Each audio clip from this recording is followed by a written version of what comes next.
Slovenski junaki, bronasti rokometaši so se vrnili v domovino. Pred ljubljansko mestno hišo jih je pričakala množica in jim pripravila sprejem, kakršnega si zaslužijo.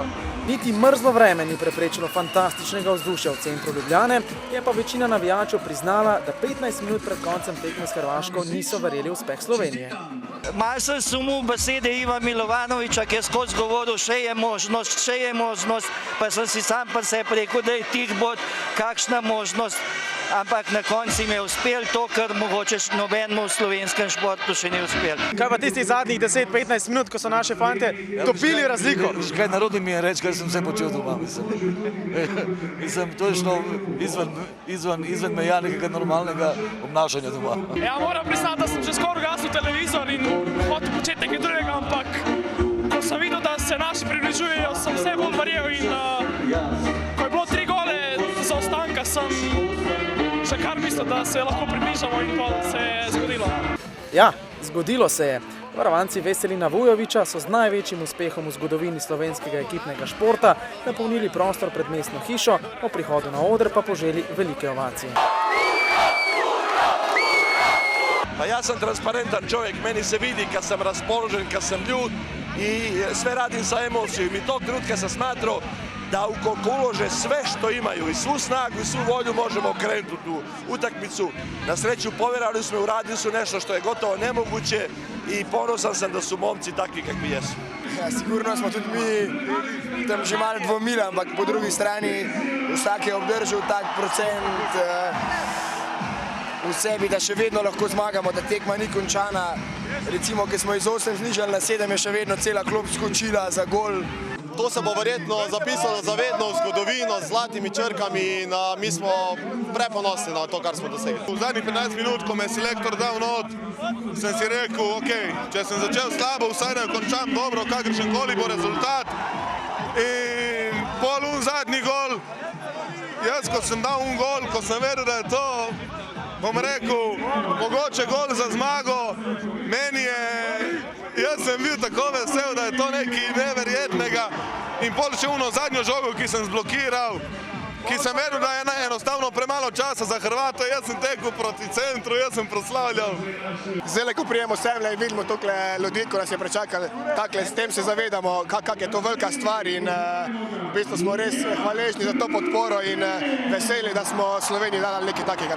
Slovenski javnosti odmeva tisti time-out 10 minut pred koncem in besede Veselina Vujovića, da morate igrati, kot da je konec sveta. Če vam povem, da se niti točno ne spomnim, kaj vse se je dogajalo, niti same tekme, niti time-outov. Bronasta medalja, rojstvo sina in takšen sprejem v Ljubljani. Vem, da je težko, ampak probajte mi opisati, kako se v tem trenutku počutite. Ne vem, kaj ne reče, to je en velik paket zadovoljstva, sreče, veselja, ne vem, mislim, to, kar človeku lahko ponudiš, ne vem, to je neprecenljivo, to je vrednote,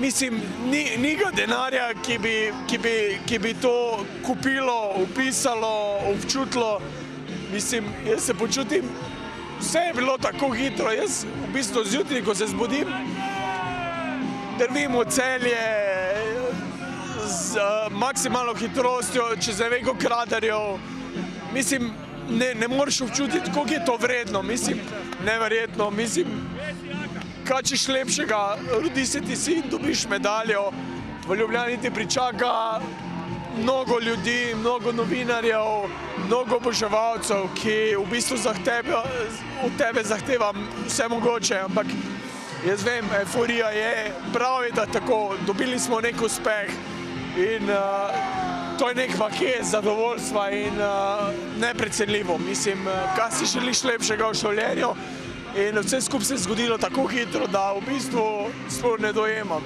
Kaj me čaka v Zagrebu, ne vem, ker tudi soigralci so mi pripravili neko presenečenje, so pravili, bolje, da se ne vrneš, dobil si medaljo, dobil si otroka, bolje, da ostaneš v Sloveniji, kot da se vrneš, tako da neverjetno presenečenje me čaka tudi v Zagrebu. Tu je bilo norišnica in fenomenalno, nimaš, občutki so neverjetni in upam, da se bo da nadaljevalo take meritve. Imate že ime za sina? Ne. tako hitro se je rodil, da ne vemo. Žena je rekla danes, da ne povem čim prej ime, ampak mislim, da bo težko. Selektor se je oglasil in rekel, naj bo Veselin. Vprašanje, če bo Veselin. Zelo ga imam rad, ampak najverjetneje ne bo Veselin, tako da ga moram razočarati glede na tega, ampak bom kmalu sporočil. Matevž, najlepša hvala, srečno še naprej. Hvala vam. Hvala lepa.